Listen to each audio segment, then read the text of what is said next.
들으시는 모든 분들에게 그리스도의 은총 임하시기를 바라겠습니다.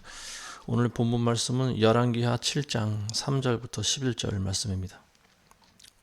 우리가 읽은 말씀을 통해서 어찌 앉아서 죽기만 기다리랴, 이런 제목으로 잠시 말씀을 나누도록 하겠습니다. 서양 의학의 시조라고 불리는 사람이 있습니다. 히포크라테스라고 하는 사람이 있는데요. 아마 모든 의사들마다 이 히포크라테스 선서를 잘 알고 있을 겁니다. 그리고 그 선서를 전부 외우고 있을 거라고 보여지는데요. 어쨌든 이 유명한 의학의 시조라고 불리우는 이 히포크라테스가 사람에 대해서 연구를 했는데요. 각 사람들이 가지고 있는 기질을 크게 네 분류를 했습니다.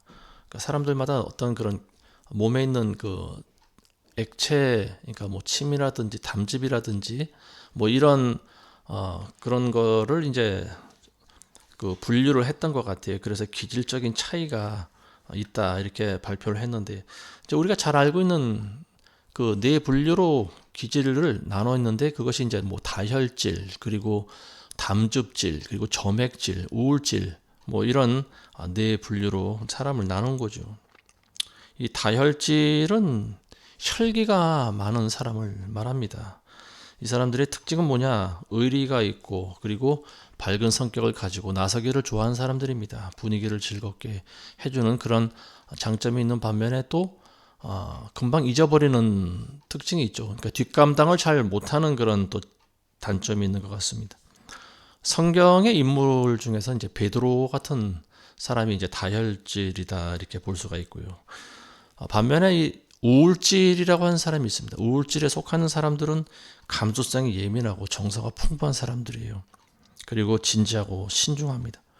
사도 바울 같은 성격의 유형이 이제 그런 사람이라고 볼 수가 있습니다. 이 담즙질은 그럼 또 어떤 유형의 사람이냐? 주로 이제 리더들에게서 많이 나타나는 그런 기질인데요. 목표지향적이고 지도력이 뛰어나고, 그리고 자신감과 의지력이 강한 반면에 독단적이고, 그리고 냉정한 모습을 또 보이는 그런 기질을 가지고 있죠. 모세 같은 사람이 이제 그런 대표적인 담즙질의 대표적인 인물이다, 이렇게 볼 수 있고요. 또 점액질이라고 하는 이런 기질은 차분하고 온화하고, 그리고 인내심과 양보심이 많고, 반면에 또 게으르기도 하고 추진력이 없는 단점을 가지고 있습니다. 그래서 목적의식이 좀 결여될 수 있는 그런 기질을 가지고 있다. 자, 아브라함과 같은 사람이 이제 점액질의 대표적인 케이스다라고 학자들은 분류를 하고 있습니다. 이 네 가지 사람들이 보이고 있는 기질, 모든 사람들이 이 네 가지 케이스에 전부 해당되는 것은 아닙니다. 대표적으로 이제 크게 분류를 해서 이렇게 넷으로 나눈 거지만, 사실 대부분의 많은 사람들은 이 두 가지 이상의 기질이 서로 복합돼서 나타나고 있다라고 하는 것을 이제 우리가 알 수 있는데, 우리가 읽으신 이 열왕기하 7장에 나와 있는 오늘 본문의 주인공인 네 명의 문둥병자, 이 네 명의 문둥병자를 이제 저는 이렇게 한번 가정을 해봤어요. 각각 문둥병자가 이런 히포크라테스가 분류한 이런 담즙질과 다혈질, 그리고 우울질, 점액질의 사람들이면 어떠할까? 저는 그런 가정을 한번 해봤습니다. 이 네 명의 문둥병자들이 우리가 이 본문의 말씀을 통해서 보면은 항상 같이 몰려다녔던 것 같아요. 왜냐하면은 그 당시 문둥병이라고 하면은 모든 사람들이 두려워하고, 그리고 거부하고, 그리고 멀리서 보이기만 해도 손사래를 치는 그런 참 무서운 질병을 가진 사람들 아니겠습니까? 그러다 보니까 이 문둥병 환자들은 굉장히 외롭죠. 가족들과도 떨어져 지내야 되고, 그리고 무슨 일을 할 수가 없는 거죠. 결국 이들이 할 수 있는 방법은 식구들이 가져다주는 음식을 통해서 이제 생명을 유지하는 것밖에 없는데, 또 가족들이 모두 사망하고 없으면 어떻게 합니까? 남은 문둥병 환자들은 홀로 구걸하면서 먹고 살아야 되는 거죠. 지금 나와 있는 이 네 명의 문둥병자들이 바로 그러한 케이스가 아닌가 싶습니다. 그래서 이 넷은 서로를 의지하면서 같이 구걸해서 목숨을 연명해 왔던 것 같습니다. 근데 지금 우리가 이제 본문의 상황은 이 네 명이 아주 신중한 토론을 하고 있는 그 장면이 나오고 있는데요. 어떤 이 일을 가지고 이 사람들은 평소에도 아마 네 명이기 때문에 서로 의견이 다르지 않을까 싶습니다. 이 네 가지 기질을 가진 사람들이 있으면요, 서로 상충되지 않겠습니까? 그래서 이 뭐 다혈질이라든지 그리고 우울질 같은 이런 서로 상반된 성격을 가지고 있는 사람들은 서로 다른 의견을 항상 내놓기 마련이죠. 그러다 보니까 이 네 명의 운동병자들이 서로 몰려다니면서도 아마 서로 사소한 일로도 많이 다투고 싸우지 않았을까 싶습니다. 두 사람만 모여도 뭐 정치가 있다고 하잖아요. 그만큼 이 두 사람만 모여도 지금 서로가 다른 생각과 그런 의견이 다른데 네 명이 몰려다니니까 이제 그 안에서도 서로 간에 다른 많은 의견이 있는 거죠. 지금 이 문둥병자들이 성문 앞에 서 있는 상황이고요. 무엇을 놓고 고민하는가? 지금 우리가 어떻게 살아갈 것인지에 대해서 지금 아주 신중하게 고민을 하고 있는 거예요. 우리가 듣기에는 굉장히 우스운 고민일 수 있어요. 아니 그래봤자 너희는 전부 문둥병 환자들이잖아. 어차피 구걸해서 먹고 살아가는 존재들이고 너희는 그냥 목숨만 부지하면 되는 거 아니야. 뭐 고민할 게 있냐. 근데 문제는 뭐냐. 그 당시 북이스라엘에 이 큰 기근이 들었다라고 하는 거죠. 그래서 이 사마리아 성에 기근이 들어서 성 안에 들어가서 우리가 구걸하자고 해도 별 뾰족한 수가 없는 것 같은 거예요. 그래서 이 사람들은 지금 어떻게 해야 좋을지 아주 그 긴박한 그리고 생명을 놓고 지금 의논을 하고 있는 겁니다. 그 당시 이스라엘의 상황은 사마리아가 기근이 들어 있었고요. 그리고 적이 쳐들어와 있는 상황입니다. 시리아 군대가 쳐들어와서 지금 사마리아 성을 포위하고 있는 상황이죠. 그러다 보니까 공급이 안 되죠. 외부로부터 공급이 안 되고 또 성 안에서 밖으로 나갈 수도 없는 상황이고, 이런 상태가 아마도 얼마나 지냈는지 모르겠습니다. 뭐 근 몇 달 아니면 1년 가까이 됐는지도 모르겠어요. 기근이 들어있는 상황이기 때문에 성 안에 있는 그 양식은 더 빨리 동이 났겠죠. 그 사마리아에 이제 왕이 어느 날 시찰을 나갔는데요. 백성들이 싸우는 소리를 들었어요. 근데 그 소리를 듣자 하니까 기가 막힌 거예요. 왜냐하면 두 여인이 싸우는데 오늘은 네 아들을 잘못 먹자, 내일은 내 아들을 잡아먹자, 뭐 이런 거 가지고 서로 싸우는 거예요. 그리고 그 여인 중에 하나가 와서 왕한테 이런 말을 합니다. 저 여자가 오늘은 내 아들을 삶아먹고 내일은 자기 아들을 삶아먹자고 그랬는데, 그래서 자기 아들을 삶아먹었는데 그 다음 날이 되니까 자기 아들을 숨기고 주질 않나이다. 이런 문제를 가지고 지금 재판을 해달라고 하는 거예요. 그럼 왕이 그 여인을 불러서 그래 네 아들을 삶아 먹어라, 약속을 지켜야 되지 않겠냐, 그렇게 말할 수 있겠습니까? 자식을 삶아 먹는다라고 하는 것은요, 이건 정말로 극한 상황에 간 거고요. 그리고 부모로서 그런 일을 해서는 안 되는 거죠. 그러니까 이 여인들이 지금 너무 배가 고프고 그러다 보니까 순간적으로 아마 정신이 좀 돌아있는 상황이 아닌가 싶습니다.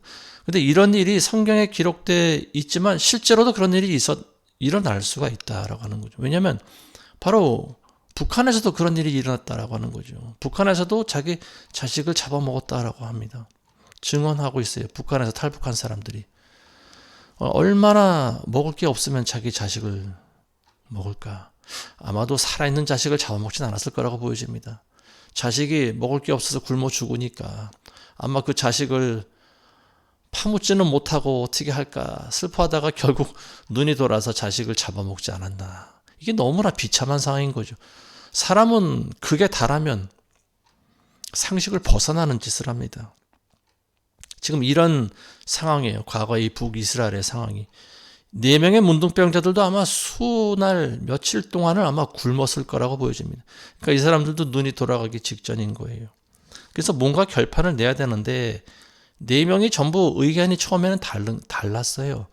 기질이 다르다 보니까 생각하고 판단하는 게 다른 거예요. 그러면서 한 사람은 사마리아 성에 들어가서 구걸을 하자. 성 밖에는 먹을 것이 없으니 어떻게 하겠느냐.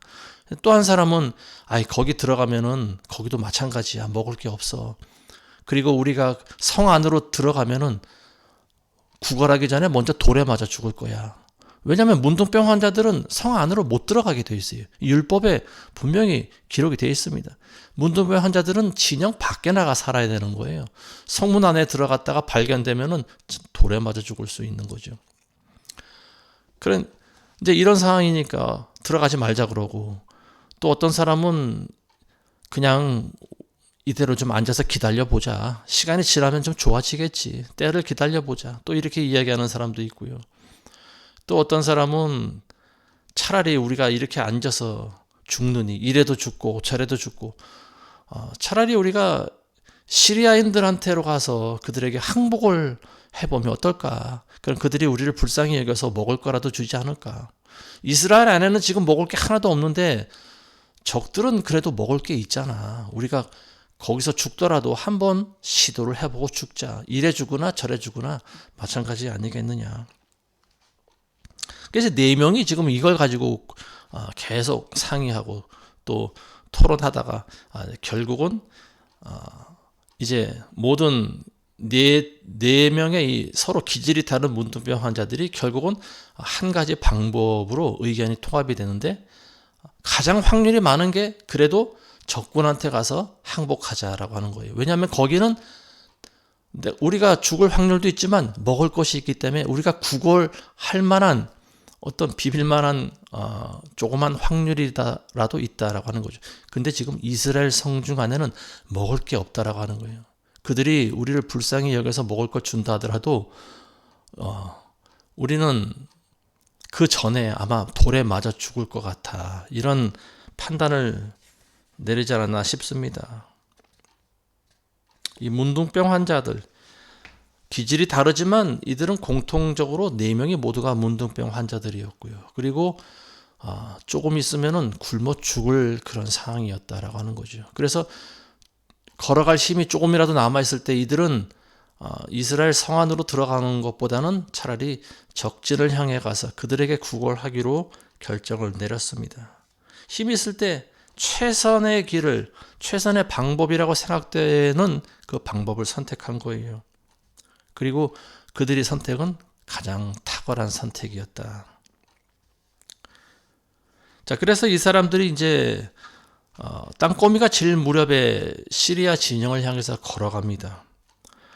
겨우 걸어가는 거죠. 천천히 뚜벅뚜벅 한 걸음 한 걸음. 그러면서 아마 이 사람들의 머릿속에는 거의 비슷한 생각을 하고 있지 않을까 싶습니다. 거기 가서 먹을 것을 얻을 거라는 기대는 아마 거의 하지 않았을 것 같아요. 단지 가서 우리가 거기서 맞아 죽지만 않아도 다행이다. 아마 이런 생각으로 두려움 반, 호기심 반, 뭐 여러 가지 생각으로 시리아 진영까지 걸어갔을 거라고 보여집니다. 진영이 점점 가까이 와요. 그리고 맨 끝에 있는 진영이 보이기 시작합니다. 그러면서 두려운 마음이 점점 더 커져요. 근데 걸어가는데 이 사람들이 뭔가 이상한 것을 감지합니다. 왜냐하면은 경비병이 보여야 되지 않겠습니까? 진영의 맨 바깥쪽에서 적들의 침입을 알리는 경비병이 서 있어야 되는데 경비병의 모습이 보이질 않는 거예요. 그리고 말들이 여기저기 묶여 있는 건 보이는데 좀 뭔가 이상한 그런 느낌을 감지합니다.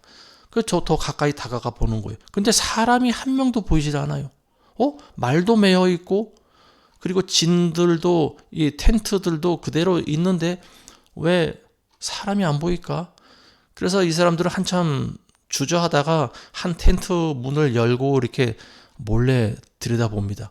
근데 역시 텐트 안에도 사람이 없어요. 그리고 다른 텐트도 확인합니다. 모든 텐트 안에 사람이 한 명도 안 보여요.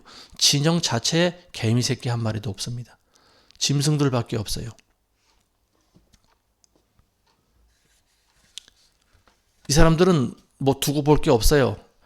한 텐트 문을 열어 젖히니까 먹을 게 있는 거예요. 그러니까 이 사람들은 허겁지겁 굶어 죽기 일보 직전인 사람들이라 그냥 막 먹을 것을 막 먹습니다. 빵도 먹고 고기도 먹고 과일도 먹고 실컷 배를 채우는 거예요. 그러다 보니까 정신이 듭니다. 아, 이제 좀 살 것 같구나. 근데 이 사람들이 어디 갔지? 지금 그걸 따질 계제가 아니에요. 배가 부르니까 그 다음에 하는 게 뭡니까? 탐욕이 들어오는 거죠. 그래서 텐트 안에 있는 금부치들을 마구 막 약탈을 합니다. 생전 처음 보는 것들이에요. 금도 있고 은도 있고 다른 이름도 알 수 없는 여러 가지 보석들이 있습니다. 그런 것들이 결국은 이스라엘을 침입해서 이 사람들이 전부 약탈한 거잖아요. 시리아 군대들이. 근데 그걸 이 사람들이 도로 다 자기네들이 가지는 거예요. 그리고 한참을 이제 뭐 푸대자루에 담고 어쨌든 자기네들이 들고 갈 수 있을 만큼의 그런 금부치들을 전부 약탈을 합니다. 그리고 그거를 땅을 파고 숨겨둬요. 자기들만이 아는 장소에다가 그렇게 다 파묻어 놓습니다. 자, 그리고 나니까 이 사람들이 불현듯 정신이 난 거예요. 우리가 이렇게 하는 것이 과연 옳을까? 자, 지금 왜 시리아군들이 없어졌을까요? 이 사람들이 그냥 갑자기 퇴각을 하진 않았겠죠. 이런 일들이 바로 기적이라고 하는 거예요. 하나님의 개입하심이 있었다라고 하는 거죠. 이 사람들이 이 4명의 문둥병자들이 시리아 진영을 향해 갈 때쯤에 사마리아 성 안에서는 어떤 일이 일어났을까요? 많은 사람들이 지금 굶어 죽어가고 있는 상황이에요. 엄청난 그런 인플레이션 그런 현상이 있었다라고 하는 거죠. 인플레이션이라고 하는 것은 뭐냐? 가격이 엄청나게 올라가는 거예요. 오늘 예를 들면요. 오늘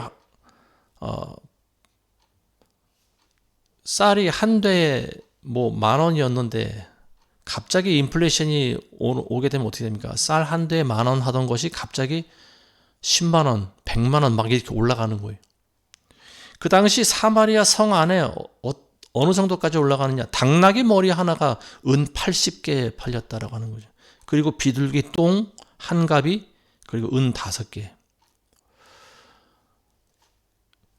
당나귀 머리는 평소에 안 먹는 거예요. 왜냐하면 당나귀는 부정한 짐승 아닙니까? 평소에 이스라엘 사람들은 말고기를 안 먹어요. 근데 당나귀 고기가 시장에서 팔린다라고 하는 것은 뭡니까? 말도 잡아먹어야 되는 상황이라는 거예요. 먹을 게 없었다라고 하는 거죠. 소나 양이나 뭐 이런 먹을 수 있는 짐승들은 이미 다 먹은 상황이에요. 그래서 당나귀를 잡아먹고 있는 상황이에요. 당나귀 머리 하나가 은 80개 팔렸다. 엄청난 거예요. 이거는 엄청나게 비싼 거예요.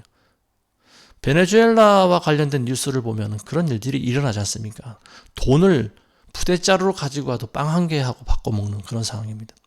지금 그때와 똑같은 상황이에요. 사마리아가 지금 그런 상황입니다. 비둘기 똥을 누가 먹어요? 비둘기 똥은 왜 팔릴까요? 땔감이 없는 거예요. 성 안에 있는 나무 땔감이 없어요. 평소에는 나무로 이제 그 장작으로 불을 피워야 되는데 뭘 해 먹으려도 땔감이 없는 거예요. 그래서 비둘기 똥으로 대신 그걸 불을 붙여가지고 요리를 해 먹는데 이제 뭐 그나마 그것도 해 먹을 요리가 남아있지 않은 거죠. 그러니까 왕이 누굴 원망합니까? 엘리사를 원망하는 거예요. 그러니까 이 왕이 지금 잘못된 사람이죠. 믿음이 없는 사람이고 하나님을 두려워할 줄 모르는 왕이었죠. 엘리사를 왜 원망합니까? 그리고 왜 엘리사를 괜히 죽이려고 해요? 그때 엘리사가 하는 말이 이제 내일 이맘때쯤이면 다시 사마리아가 회복될 것이다. 그런 말 합니다. 내일 이맘때쯤이면 사마리아 성 안에서 고운 가루, 밀가루 한 대가 한 세겔에 팔리고 보리 2대가 한 세겔에 팔릴 것이다. 이렇게 이야기를 하고 있습니다. 당나귀 머리 하나가 은 80개에 팔리는 건데 먹지도 않는 그런 짐승 머리를 은 80개를 주고 이거는 그 당시 돈의 가치로는 잘 환산이 안 돼요. 정확한 비교가 되지는 않을 수가 있어요. 그렇지만 어쨌든 은 하나가 한 세겔이라고 치면은요. 이거는 당나귀 머리 하나가 83개에 팔렸다라고 하는 건데 그러니까 고운 밀가루 80대 분량이 당나귀 머리 하나에 팔렸었다. 그렇게 볼 수 있는 거죠. 엄청난 인플레이션 현상이 그 당시 사마리아 성 안에 있었다라고 하는 거죠. 근데 그때 선지자의 예언이 있었다라고 하는 거죠. 그리고 그때쯤 성 밖에 있던 4명의 문둥병 환자들이 어디로 갑니까? 적진으로 출발한 거예요. 근데 이 사람들이 떠나갈 때쯤에 하나님께서는 엘리야 선지자의 말이 이루어지도록 일을 시작하고 계셨다라고 하는 거죠.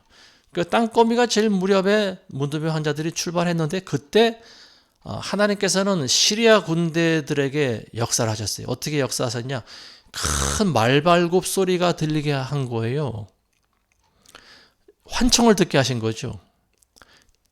실제로 그들을 향해 달려간 건 누구예요? 문둥병 환자들이에요. 아무 힘도 없고 아무 능력도 없는, 모두가 다 거부하고 싫어하는 문둥병 환자들이 걸어간 거예요. 근데 이 4명의 발걸음 소리가 그들이 듣기에는 어떻게 들려요? 수많은 말발굽 소리로 들은 거죠.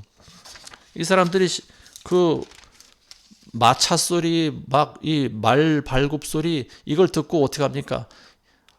지원병이 왔나 보다 놀란 거예요. 그러면서 그 당시 가장 강력했던 이집트 군대, 그리고 또 히타이트 사람들, 이런 군대가 같이 연합해서 우리를 치러 오나 보다 겁을 집어먹은 거예요. 그래가지고 이 사람들이 말도 집어타지 못하고 그냥 그 자리에서 도망쳐 버립니다. 오죽 급하면 말 탈 생각을 못 하는 거예요. 일부는 또 말을 집어타고 하겠죠. 근데 일부는 그냥 막 뛰어가는 거예요. 자기네 나라를 향해서 막 도망가는, 보석을 두고 다 갑니다. 모든 식량과 자신들의 모든 것들 다 버려두고, 무기들도 다 버려두고 그냥 다 도망가 버리는 거예요.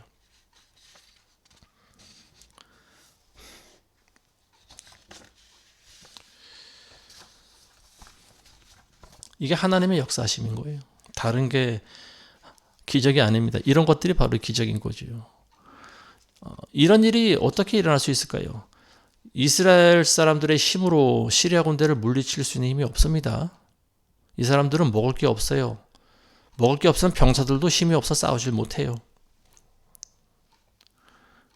하나님께서는 선지자의 말을 통해서 하나님을 두려워할 줄 알도록 역사를 하십니다. 그래서 시리아 군대들을 그냥 환청을 듣게 하신 거예요. 그리고 다 도망가게 합니다. 이 문둥병자들 4명은 아무것도 아닌 사람들이죠, 사실은. 그리고 문둥병자들이 가지고 있는 의미는 뭡니까? 성경에 의하면 문둥병이라는 이 질병은요, 하나님에 대한 그런 반역의 결과로서 주어지는 심판이 바로 문둥병으로 주어질 수 있다라고 하는 거죠. 그래서 이런 사람들은 진영 안에 들어오지 못합니다. 병이 설령 병이 낫다 하더라도 대제사장에게 가서 몸을 보이고 허락을 맡은 다음에야 이제 들어올 수가 있는 거죠. 성경에 보면 모세 누이였던 미리암이라고 하는 사람이 있는데, 이 미리암도 선지자로 분류되는 여인이었습니다. 근데 이 미리암이 어느 날 자기 동생 모세의 권위를 깎아내리는 그런 말을 하죠. 그러니까 구스 여자를 이제 우리 민족이 아닌 다른 여인을 아내로 맞았다고 그래서 모세를 비방한 적이 있습니다. 그때 하나님께서 미리암에게 질병을 내리시는데 그게 바로 문둥병이었어요. 그래서 미리암은 진 밖으로 쫓겨나야 됩니다. 그래서 일주일 동안 밖에 나가 살다가, 그리고 그때 이제 모세가 중보기도를 통해서 미리암이 다시 또 회복되고, 그때서야 다시 또 성 안으로 들어올 수 있었죠. 그리고 오늘 등장하는 이 엘리사, 선지자 엘리사의 사환이었던 게하시라고 하는 사람도 이 나아만의 재산을 탐욕을 부려서 그걸 요구했다가 갑자기 문둥병이 임하지 않습니까? 역대하 26장에 보면은 우시야라고 하는 왕이 있었는데요. 이 우시야 왕은 그 남유다를 위해서 많은 공헌을 한 왕입니다. 근데 이 사람이 이제 많은 그 적과의 싸움에서 마음이 교만해지죠. 그리고 이 사람이 어떤 일을 하는가 하면은 어느 날 여호와의 성전에 들어가서 제사장 없이 자기가 직접 분향을 합니다. 그러다가 문둥병에 걸려버려요. 그래서 남은 세월 동안 이 우시야 왕은 하나님께 대한 많은 공로가 있었음에도 불구하고 평생을 문둥이로 지납니다. 그리고 별채에서 살아야만 됐어요. 성전에서 쫓겨났다고 이야기를 하고 있습니다. 성전 안에 들어오질 못했어요. 이 문둥병자들의 이제 영적인 모습이 바로 오늘날 모든 하나님을 떠난 죄인들의 모습이다. 하나님을 모르는 많은 자연인들, 아담의 후손들의 모습이 바로 이 문둥병자들이라고 하는 거지요. 신약 시대에도 문둥병 환자들이 많이 있었어요. 예수님 당시에도 많은 문둥병 환자들이 있었습니다. 그리고 이 문둥병자들이 예수님 앞에 나가서 또 고침을 많이 받았어요. 근데 예수님께서는 그런 말씀하시는데요. 선지자 엘리사의 때에 이스라엘에 많은 문둥병자가 있었으나 시리아 사람 나만 외에는 고침받은 사람이 없느니라. 이런 말씀하십니다. 모두가 다 고침받았다라고 하는 것은 아니죠. 나만이라고 하는 이 시리아 장군, 이 사람만 고침받은 사람이에요. 이 나만 장군은 문둥병 환자였고, 그리고 엘리사가 시키는 대로 요단 강물에 7번 몸을 담갔다 나오면서 문둥병이 깨끗이 고침받은 사람 아닙니까? 예수님의 말씀에 의하면은 그 당시 엘리야 시대에 문둥병자였는데 병 고침받은 사람은 나만 장군 한 사람밖에 없었다. 그럼 오늘 본문에 등장하는 4명의 문둥병 환자들은 어떻게 됐을까요? 이 사람들은 사마리아 성에 어떤 좋은 기쁜 소식을 전하는 공로를 가졌지만 문둥병으로부터는 고침받지 못했던 것 같습니다. 누가복음 17장에도 보면 10명의 문둥병 환자들이 예수님 앞에 나와서 고침받는 장면이 나오죠. 그러니까 예수님 당시에도 이 10명의 문둥병 환자들이 지금 오늘 본문에 나와 있는 4명의 문둥병자들처럼 아마 몰려다녔던 것 같아요. 그리고 이 10명이 전부 예수님으로부터 고침을 받았습니다. 근데 10명이 전부 제가 이제 가는데 한 명이 다시 돌아옵니다. 예수님께로 돌아와요. 그리고 예수님께 영광을 돌립니다. 감사하다고 예수님한테 찬양을 합니다. 영광을 돌려요. 그랬더니 예수님께서 그 사람을 보고 그런 말씀하십니다. 10명이 고침을 받지 않았느냐? 그런데 나머지 9명은 어디 갔느냐? 어찌하여 너만 돌아왔느냐? 그리고 돌아온 사람은 심지어 유대인이 아니에요. 사마리아 사람이었습니다. 하나님께 영광을 돌리러 온 사람이 사마리아인밖에 없느냐? 예수님은 탄식을 하셨다라고 하는 거죠. 나머지 9명은 어디 갔느냐? 예수님 말씀에서 우리가 뭘 알 수 있나요? 문둥병 환자들이 자신의 병을 고침받은 것보다 더 중요한 것이 있다라고 하는 거죠. 그것이 뭐냐? 하나님께 돌아와서 내 병을 고쳐주신 하나님께 영광을 돌려야 된다라고 하는 거예요. 이 9명의 문둥병 환자들은 자기 병만 고침받은 거예요. 그 사람의 사후는 어떻게 될지 모릅니다. 근데 이 사람은 어떻게 됐어요? 이 사람은 예수님으로부터 와서 병 고침도 받고 그리고 영생도 약속받았다라고 하는 거죠. 주님께로 와서 하나님께 영광 돌린 거예요. 여기서 우리가 알 수 있는 사실이 뭐냐? 아마도 이 말씀을 듣는 많은 교인들 가운데는 예수 믿고 병 고침 받은 사람들도 있을 거라고 보여집니다. 근데 병 고침 받은 거 그것도 중요하지만 그보다 더 중요한 게 있어요. 그게 뭐냐? 나머지 인생을 하나님께 드리는 거예요. 예수님을 위해서 일생을 살아가는 거예요. 그게 더 중요한 거 아니겠습니까? 자신의 일생을 주님께 드리는 자들이 그게 진짜 그리스도인들이죠. 만일 우리가 병은 고침 받았는데 그 이후로 다시 세상으로 돌아간다면 무슨 소용이 있겠습니까? 예수님께서는 온전한 몸으로 지옥에 가는 것보다 차라리 불구의 몸으로 천국에 들어가는 것이 더 낫다고 말씀하셨어요. 문둥병 환자들이 아니면 뭐 다른 고질병, 불치의 병을 가진 사람들이 병 고침 받았다. 그걸로 끝나면 안 되는 거예요. 그 이후에 자신의 삶을 주님께 올려드리는 것이 더 중요하지 않겠습니까?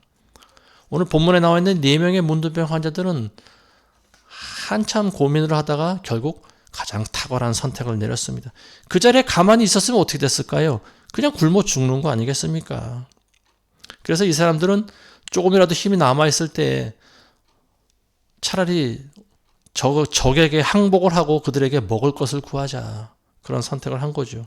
그렇지만 이 사람들은 오히려 죽지 않고 이스라엘의 좋은 그런 승전보를 가져오는 공을 세우게 됩니다. 이 4명의 문둥병자들로부터 우리가 얻어야 될 교훈이 있는데 그것이 뭐냐? 우리는 어떤 상황 가운데서도 포기하고 가만히 앉아만 있으면 안 된다라고 하는 말입니다. 가만히 있으면 다 죽는 거예요. 지금은 극한 상황 아닙니까? 이 4명의 문둥병 환자들이 그 자리에 가만히 있으면 어떻게 됩니까? 점점 힘이 빠지고 굶어 죽겠죠. 그리고 먹을 걸 가져다 주는 사람이 없어요. 그리고 물론 선지자의 그런 예언이 있었지만 문둥병 환자들은 그걸 모르는 상황입니다. 근데 이들은 불투명한 그런 불확실한 미래 상황에 대해서 자신들이 해야 할 일을 선택해서 했다라고 하는 거죠. 가만히 있으면 안 돼요. 그리스도인들은 항상 무언가를 해야 됩니다. 아무것도 안 하고 있는 것은 우리도 살지 못하고 남도 살지 못하는 거예요. 그리스도인들이 지금 가만히 앉아 있어서 모든 것을 포기하는 것은 그리스도인들의 도리가 아니라는 겁니다. 이 문둥병 환자들이 이런 말 합니다. 우리가 지금 잘하고 있는 것이 아니다. 우리가 우리 배를 채우고 또 보물을 우리가 많이 가지고 있지만 그렇다고 해서 지금 사마리아 성 안에는 수천 명, 수만 명의 백성들이 지금 굶어 죽어가고 있는데 우리만 배를 채운다고 이게 무슨 좋은 일이냐? 이것은 좋은 일이 아니다. 오늘은 기쁜 소식의 날인데 우리가 잠잠하고 있으면 안 된다. 내일 아침이 밝을 때까지 지체하면 어떤 재앙이 우리에게 임할지 모른다. 문둥병 환자들이 공통적으로 가진 생각이 바로 이겁니다. 날이 밝을 때까지 우리가 잠잠하고 있으면 하나님께서 우리에게 벌을 내리실지 몰라. 그러니까 우리가 이 기쁜 소식을 사마리아에 가서 알리자. 이런 결론에 도달합니다. 이 4명의 문둥병 환자들은 자신들이 문둥병에 걸리게 된 것이 아마 조상의 죄든지 자신의 죄든지 아마 그런 하나님으로부터 받은 그런 병이라고 생각을 했던 것 같습니다. 그러니까 이 사람들은 하나님을 두려워할 줄 아는 사람들이었어요. 우리가 지금 내 배가 부르고 우리가 가진 것이 많이 있지만 우리가 잠잠히 있으면 하나님께서 우리에게 벌을 내리실 거야. 그러니까 이제 가자. 우리가 가서 왕궁에 있는 사람들에게 이 기쁜 소식을 전하자. 이렇게 이 4명의 문둥병 환자들은 다시 사마리아 성으로 돌아갑니다. 이 날은 기쁜 소식의 날입니다. 근데 이 소식을 아는 사람은 오직 4명의 문둥병 환자밖에 없어요. 다른 절대 다수의 사람들은 이 기쁜 소식을 모르고 있어요. 4명의 환자, 이 문둥병 환자들만 사마리아 적군이 물러갔다는 사실을 알고 있습니다. 그래서 이 소식을 사마리아 성에 가서 전하는 거예요. 그래서 다시 또 걸어갑니다. 그리고 성문을 지키는 경비병에게 말합니다. 문지기에게 말합니다. 우리가 지금 적진에 갔다 왔는데 한 명도 없으니 한번 가서 확인을 해보시기 바랍니다. 그래서 그 소식이 바로 이제 그 경비병이 이제 왕궁으로 또 보고가 되고요. 그래서 사마리아 성은 다시 예전과 같이 활기차고 회복이 되었습니다. 그리고 그날 바로 살인적인 물가가 내려갑니다. 선지자 엘리사가 말한 대로 그 예언대로 그대로 이루어집니다. 고운 밀가루가 한 세겔에 팔리고 보리 2대가 한 세겔에 팔립니다. 그 전날만 하더라도 당나귀 머리가 은 80개 팔리던 말도 안 되는 무시무시한 그런 인플레이션이 있었는데 단 하루 만에 사마리아 성 안에 물가가 경제가 다시 원상태로 회복이 됩니다. 우리는 이 문둥병 환자들과 같이 이 4명의 이 문둥병자들이 보고 들은 것과 같은 그런 기쁜 소식을 우리는 이미 가지고 있습니다. 그것이 뭘까요? 기쁜 소식이라고 하는 것이 바로 복음입니다. 복된 소식이라는 말이에요. 예수 그리스도께서 우리의 죄를 용서해 주셨다라고 하는 거예요. 십자가에서 우리의 죄를 다 도말하시고 그리고 마귀의 권세를 꺾으셨다라고 하는 말입니다. 그래서 이제는 누구든지 예수 그리스도를 구세주로 영접하고 그를 믿기만 하면은요, 구원을 얻게 되었다라고 하는 사실입니다. 이게 복음인 거예요. 그리고 이게 바로 기쁜 소식인 거예요. 우리는 이걸 전해야 되지 않겠습니까? 우리는 4명의 문둥병 환자와 똑같은 거예요. 우리만 알고 있으면 안 됩니다. 우리는 이런 생각을 해봐야 돼요. 우리가 지금 잘하고 있는 걸까? 우리가 잠잠하고 있는 것이 과연 잘하고 있는 것일까? 우리가 이대로 앉아만 있는 것이 하나님 보시기에 기뻐하는 일일까? 우리는 이런 생각을 해봐야 됩니다. 그리고 문둥병자들과 같은 결론에 도달해야 돼요. 우리가 지금 잘하고 있지 않도다. 우리가 입을 다물고 가만히 있는 것이 잘하는 일이 결코 아니로다. 우리는 이 기쁜 소식을 누군가에게 전해야 되지 않겠는가. 지금 우리는 배가 부르고 그리고 우리는 영생의 그런 축복 가운데 있지만, 그렇지만 복음을 전해 듣지 못한 절대 다수의 많은 사람들은 지금도 죽으면 지옥으로 떨어지고 있는 상황이구나. 이게 바로 기근의 때입니다. 말씀을 듣기는 들어도 깨닫지 못하고 눈으로 봐도 현실을 깨닫지 못하는 이런 절대 기근의 때, 이런 영적인 빈곤의 때, 우리가 알고 있는 것을 누군가에게 전해야 되지 않으면 안 된다라고 하는 거예요. 우리가 이 4명의 문둥병자들보다도 못합니까? 그 사람들은 자기 한 목숨을 살리기 위해서 목숨을 걸고 적에게 항복하러 간 사람들이, 그런데 그 4명의 빈약한 문둥병자들의 발걸음 소리를 하나님께서는 어떻게 바꾸십니까? 큰 거대한 그런 병사들의 말발굽 소리와 병거의 소리로 바꿔버리지 않습니까? 그래서 적군들은 그 소리를 듣고 혼비백산해서 그냥 다 도망가 버리는 거예요. 결단이 필요한 거라는 거죠. 그리스도들은 결단이 필요합니다. 가만히 있으면 너도 죽고 나도 죽고 다 죽는 거예요. 우리가 지금 결단해야 되지 않겠습니까? 우리가 지금 움직여야 되지 않겠어요? 아침이 밝을 때까지 지체하면 재앙이 우리에게 임할 것이다. 문둥병 환자들이 이런 겁을 집어먹습니다. 이런 두려움이 임하는 거예요. 하나님께서 그런 마음을 주시는 거죠. 아침이 밝을 때까지. 여기서 아침이 밝을 때까지라고 하는 것은 뭡니까? 예수 그리스도의 재림이 올 때까지 우리가 입을 다물고 있으면 안 된다라고 하는 말입니다. 우리가 언젠가는 예수님 앞에 서야 될 텐데 예수님 올 때까지 꼭 닫아들고 있으면 어떻게 됩니까? 복음을 전하지도 않고 이 기쁜 소식, 예수 그리스도께서 이미 오셔서 우리의 모든 죄를 다 도말하시고 그리고 마귀에게 속해 있던 우리의 그런 노예 문서를 다 불태워버리셨다. 이거보다 더 기쁜 복된 소식이 어디 있습니까? 이게 바로 복음이잖아요. 그리고 이 복음을 들었을 때 우리는 입을 다물고 가만히 있으면 안 된다라고 하는 거예요. 이걸 누군가에겐 전해야 되는 거죠. 나는 지금 이런 상황이다. 나는 너무나 기쁜 걸 나는 발견했다. 나는 너무나 귀한 분을 만났다. 그리고 나는 지금 과거에 영적인 노예된 상태에서 나는 지금 자유인이 되었다. 나는 죽으면 예전 같으면 지옥으로 갈 인생이지만 나는 지금은 천국 백성이 되었다. 이걸 전해야 되지 않겠습니까? 나만 알고 있으면 안 된다라고 하는 거예요. 예수님의 재림이 올 때까지 입을 닫아두고 있으면 안 되는 거예요. 예수님께서 달란트의 비유를 하시지 않습니까? 5달란트, 2달란트, 1달란트.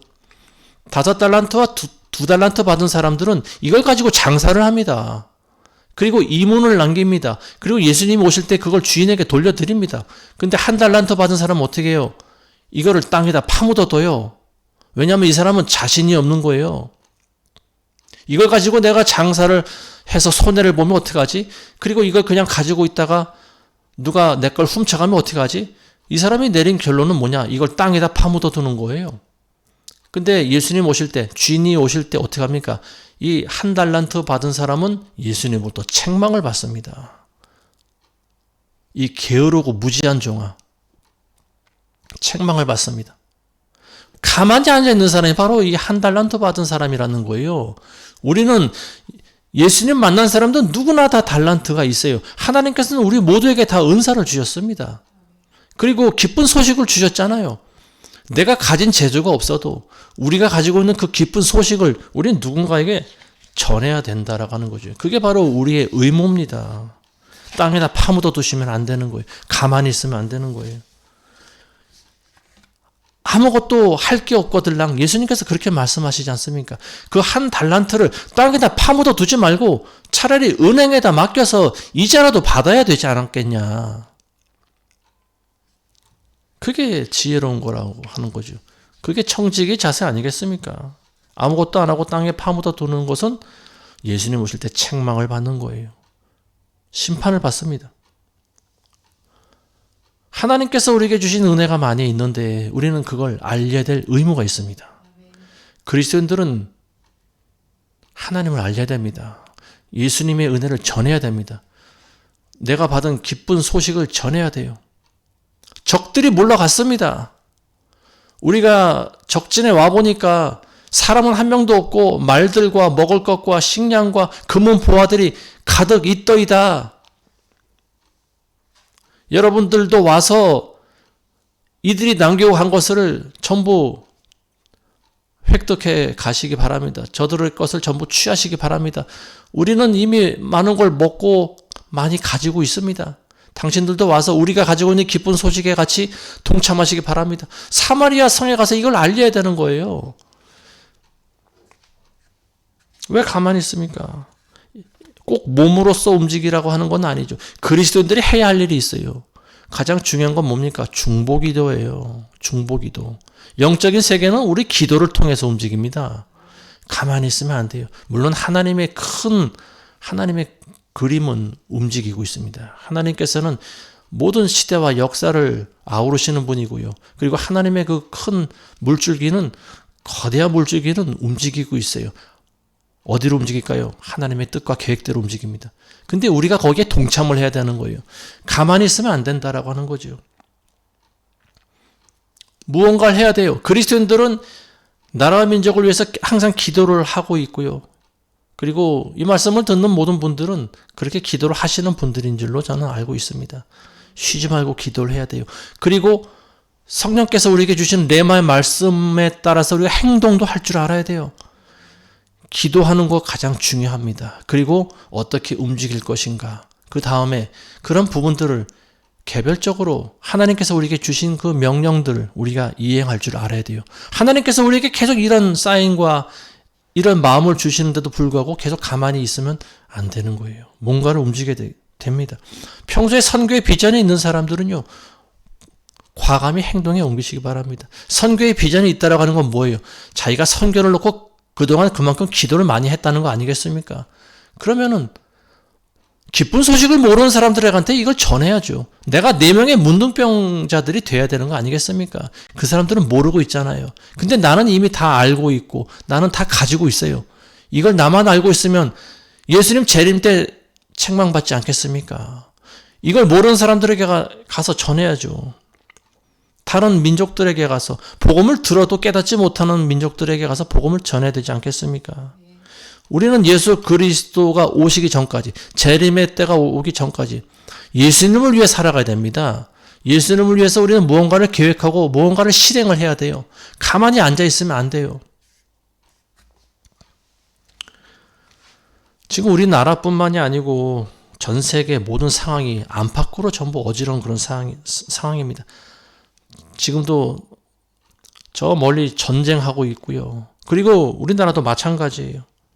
우리나라는 70년이 넘도록 6.25 전쟁이 끝나고 나서 70년 넘는 세월 동안 남북 분단의 슬픔과 그리고 전쟁의 불안감을 가지고 지금까지 살아온 민족입니다. 전쟁이 끝나고 하나님께서 우리나라를 불쌍히 여기셔서 많은 축복을 주시지 않습니까? 많은 교회가 세워지게 하고 또 많은 크리스찬들이 나타나서 그리고 하나님께 영광을 돌리고 기도하는 그런 민족이 됐잖아요. 근데 우리가 잘 먹고 잘 살게 되니까 어떻게 됩니까? 또 교회가 배교를 하는 거죠. 이 교회들의 배교로 인한 지금의 영적인 상황, 우리나라가 지금 어디로 가는지 갈팡질팡하고 있어요. 휘청대고 있습니다. 곧 무너지기 일보 직전인 상황이에요. 앞으로 우리나라를 포함한 많은 나라들은 종교인들, 특히 많은 그리스도인들에게는 아주 많은 그런 연단과 고통의 때가 곧 다가올 거라고 보여집니다. 7년 환란의 때, 한 번도 겪어보지 못한 그런 환란의 때가 온다고 예수님께서 말씀하시지 않습니까? 우리나라 지금 상황이 굉장히 심각한 것 같아요. 날마다 뉴스를 틀면은 내란, 여기서도 내란, 저기서도 내란, 사람들을 전부 내란범과 관련시켜서 조금만 관련 있는 사람들 전부 내란범으로 지금 몰아가고 있는 것 같습니다. 이런 모습들이 예전에 그 공산당들이 하던 짓들과 굉장히 흡사한 것 같아요. 해방되고 해방 이후에 이 공산당 세력들이 우리나라에 들어오면서 인민재판이라고 하는 걸 하지 않습니까? 어떤 한 사람을 지목해서 그냥 세워버리고 그리고 많은 사람들의 또 그 선동과 또 그 동조를 바라고 뭐 법도 없고 질서도 없고 그냥 그 사람들이 찍으면 그냥 다 찍혀버리는 거예요. 지금 세상이 바로 그런 세상 아닌가 싶습니다. 자기가 잘못한 게 없어도 사람들이 죄인이라고 하면 그냥 죄인이 돼버리는 세상인 것 같아요. 지금 우리나라 경제 상황, 과거에 사마리아 때와는 비교할 수 없지만 지금 그렇게 점점 가고 있는 것 같아요. 평상시 우리나라 원화 가치가 뭐 달러로 치면 1,200원 정도 했었는데 지금은 오늘 아침에 보니까 1,475원까지 올라갔더라고요. 이렇게 되면 이제 1,500원대를 돌파하게 되고요. 1,500원대를 돌파하면 이제 IMF의 경고가 주어지는 그런 때라고 보여집니다. 이미 우리나라가 IMF로부터 경고를 받았는데 뉴스에서는 이런 걸 일절 보도를 안 하고 있죠. 지금 우리나라 돈의 가치가 점점 떨어지고 있습니다. 계속 가다 보면은 베네수엘라처럼 돼버리는 거예요. 돈이 있어도 먹을 걸 사지 못합니다. 자유민주 체제를 고수하는 대다수 국민들은 뉴스를 보면서 마음이 날마다 답답해지죠. 안타깝고 이 불법한 자들이 설쳐되는 모습을 보면서 마음이 상하죠. 이제 좀 제발 저들이 좀 사라졌으면 좋겠는데 언젠가 다시 또 정권이 바뀌나 뭐 이런 생각을 하는 사람들이 있는 것 같아요. 여기저기서 희망의 소리는 들리지만 결국 그것은 희망 고문이 돼버리고 사람들은 점점 무기력해지고 소망을 잃어가고 있는 것 같습니다. 얼마 전에는 뭐 또 민주당에서 내란과 관련돼서 공무원들을 전부 또 조사한다고 핸드폰까지 또 압수해서 조사한다고 합니다. 이게 진행 중인지는 모르겠어요. 아마 많은 사람들이 자발적으로 핸드폰을 내고 조사에 응하고 있지 않는가 싶습니다. 이게 역사적으로 이런 일들이 언제 있었는가. 저는 참 기가 막힌 현실을 봅니다. 그러더니만 지금은 또 뭡니까? 또 무슨 종교해산법이라고 하는 걸 또 검토 중이라고 있는데 이거는 뭐 지금은 뭐 통일교니 뭐 신천지 같은 이런 이단 종교들을 대상으로 한다고 하지만 이게 법으로 통과되면 어떻게 될까요? 이 사람들은 결국은 기독교를 탄압하려고 하는 거죠. 모든 종교에는 기독교도 들어가 있습니다. 이단뿐만이 아니고 기독교도 포함이 되어 있어요. 종교해산법이라고 하는 것이 법안이 통과되면은 저 사람들이 봤을 때 판단했을 때 자기들의 어떤 권력 유지와 어떤 자신들의 정치에 조금이라도 해가 된다라고 판단하면은 언제든지 해산시켜버리는 그런 법이 바로 종교해산법입니다. 한마디로 교회 말살법이에요. 너희는 하나님을 믿지 말라는 거죠. 이게 마귀가 만든 법 아니겠습니까? 결국 이런 종교해산법이라고 하는 것을 만들고 또 통과시킨다라고 하면은 본인들이 스스로가 가짜들이라고 하는 것을 증명하는 거죠. 본인들이 평소에는 얼마나 믿음이 좋은 신자들이라고 자랑해 왔습니까? 큰 교회 가서 예배도 드리고 자기는 그리스도인이네, 뭐 좋은 일을 하네. 입이 닳도록 뭐 하나님을 뭐 찬양하는 것 같지만 하는 짓들을 보면은 결국은 교회를 핍박하는 일을 하는 사람들이 바로 저들이고 그리고 그들이 가짜라고 하는 거죠. 자, 이런 나라 안팎으로 지금 어지러운 상황 가운데 우리는 날마다 마음이 무너지고 그리고 무기력해지고 소망이 점점 사라져 버립니다. 그렇지만 오늘 우리 4명의 문둥병자들을 보면서 우리는 희망을 가져야 돼요. 죽으라는 법은 없습니다. 우리가 죽기로 결심하면 하나님께서 우리를 살려주십니다. 근데 우리가 살자고 하면 우린 다 죽을 수 있어요. 이순신 장군이 한 말이 그대로예요. 살려고 하는 자는 죽을 것이요 죽고자 하는 자는 살아날 것이다. 지금 우리는 죽기 살기로 나가는 길밖에 없습니다. 우린 죽기를 결심하고 기도해야 됩니다. 그리고 실행에 옮겨야 됩니다. 무엇을 하든지 우리는 일을 해야 돼요. 그리고 그것이 어떤 정치적인 어떤 성향이나 그리고 내가 추구하는 그런 일들이 아니고 눈에 보이는 세상적인 일들이 아니고 먼저는 하나님의 일이 되어야 된다라고 하는 거죠. 그리스도인들이 가야 하는 것은 예수 그리스도를 위한 일이 되어야 됩니다. 그 일이 되면은 나라가 저절로 안정되게 돼 있어요.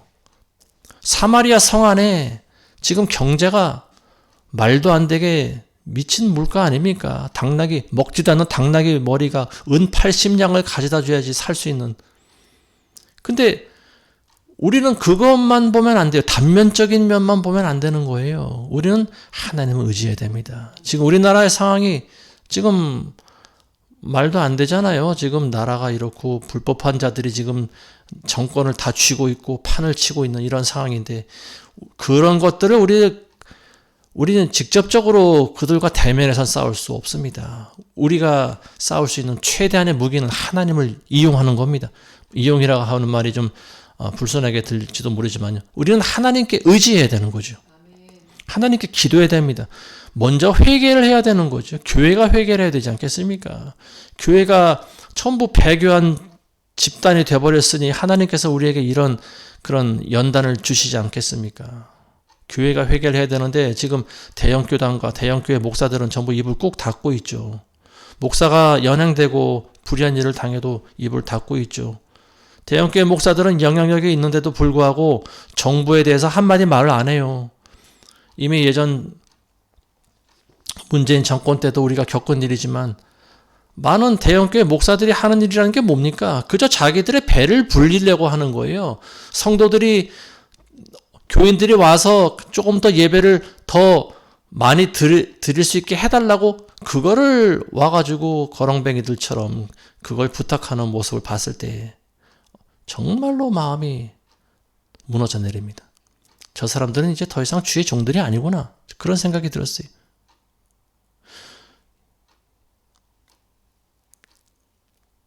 북한에 억류되어 있는 사람들이 많이 있습니다. 공식적으로 확인된 것만 해도 지금 4명인가 6명인가라고 하는데 그 중에 절반은 선교사들이고요. 이 사람들은 이미 수년 전부터 거론되었던 사람이, 근데 지금 우리나라의 대통령이라고 하는 자가 자기 나라 국민들이 북한에 억류되어 있다는 사실조차도 몰라요. 관심이 없는 거죠. 이런 사람이 무슨 대통령입니까? 이런 사람이 어떻게 우리나라를 이끌어가는 사람이라고 할 수가 있어요? 전혀 엉뚱한 데 있어요. 이 사람들의 관심은, 이 사람들의 목적과 관심은 전혀 다른 데 있어요.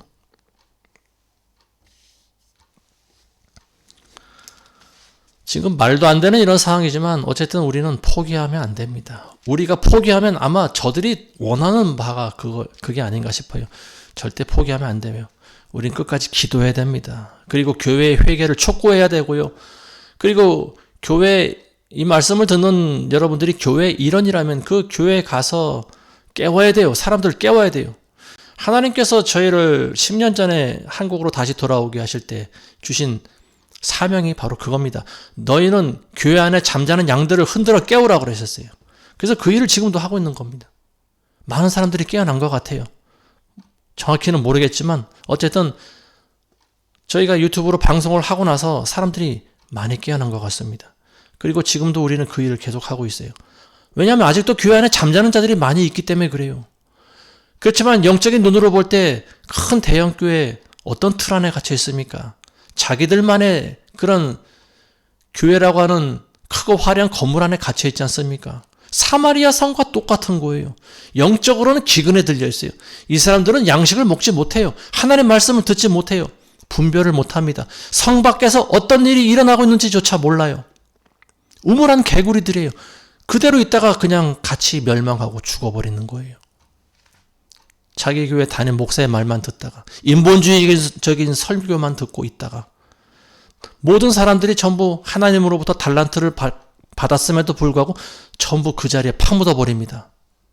하나님 나라를 위해서 움직이려고 들질 않아요. 자기네들끼리만 천국잔치 하려고 해요. 어려울 때 입을 열질 않아요. 불의한 일을 보면서도 입을 다물어요. 왜 말을 못합니까? 너희는 세상의 빛과 소금이라고 했는데 목사들이 용기가 없어요. 자기가 불이익당하는 것을 싫어하기 때문에 그렇습니다. 이 사람들의 관심은 오로지 교회 부흥이에요. 교회 부흥. 하나님께서 그런 부흥을 좋아하실까요? 장사꾼들의 소고를 하나님께서 좋아하신다고 생각합니까? 북한에 있는 내 형제들은 지금 또 헐벗고 굶주리고 죽어가고 있는데 너희만 잘 먹고 잘 살면 그만이냐? 하나님께서 이렇게 질문하지 않으실까요? 예수님 오실 때까지 우리가 이런 식의 사고방식을 가지고 교회 틀 안에서만 갇혀 있으면은 예수님 오실 때 우리가 심한 책망을 받을 거라고 저는 보여집니다. 4명의 문둥병 환자들이 한 것처럼 해야 돼요. 이 기쁜 소식을 우리는 누군가에게 전해야 되고 어딘가서는 우리는 말을 해야 됩니다. 불의한 상황을 보면서도 말을 못하고 입을 꾹 닫아들고 있으면 하나님께서는 왜 목사들을 큰 대형교회 목사를 세우셨을까요?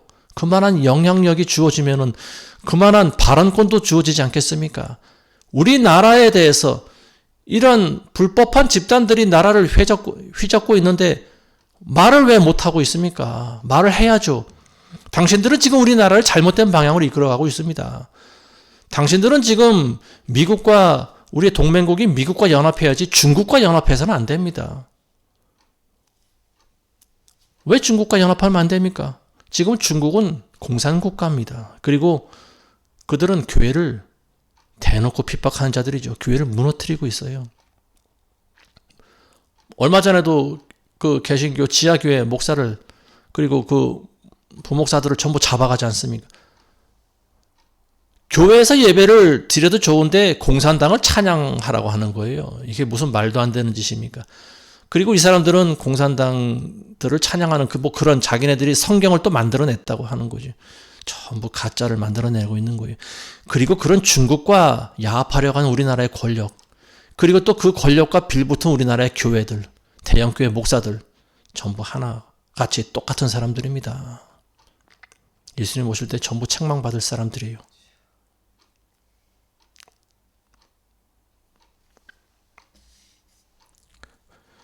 가장 어렵고 힘들 때 우리가 해야 할 일을 하면은 하나님께서도 우리의 믿음을 보시고 우리에게 지혜와 능력을 주실 줄로 믿습니다. 지금은 우리가 무엇부터 해결해야 할지 모르는 이런 참으로 암담하고 우울한 상황이지만 우리가 먼저 하나님께 진정으로 회개하고 전심으로 나간다면 하나님께서는 우리나라를 반드시 살려주실 줄하고 믿습니다. 부디 점점 힘들어지고 지쳐가는 그런 때이지만 우리는 끝까지 희망을 포기하지 마시고요. 이 4명의 문둥병 환자들처럼 죽을 힘을 다해서 적진을 향해 나아가시길 바라겠습니다. 우리가 적진을 향해 발걸음을 옮길 때 하나님께서는 복음을 모르는 많은 민족들이 변화가 되게 해주시라고 믿습니다. 그리고 그곳에 복음이 세워지고 교회가 세워지고 또 가난한 자들이 살아나고 거기서도 그런 기적이 나타나고 우리가 그런 4명의 문둥병 환자들과 같은 일을 우리가 해야 되지 않겠습니까?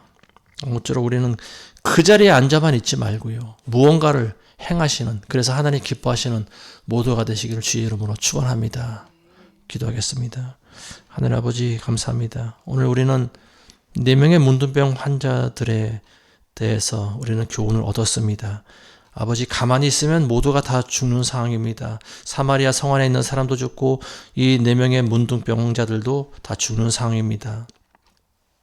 그렇지만 하나님께서는 이들이 오히려 적진을 향하게 하시고 그들의 발걸음 소리를 큰 대군의 말발굽 소리로 듣게 하셔서 시리아 적병들이 물러가게 하셨습니다. 그리고 그들이 남기고 한 모든 물자들이 다시 회수가 되고 그것으로 사마리아 성은 다시 회복이 된 줄로 믿습니다.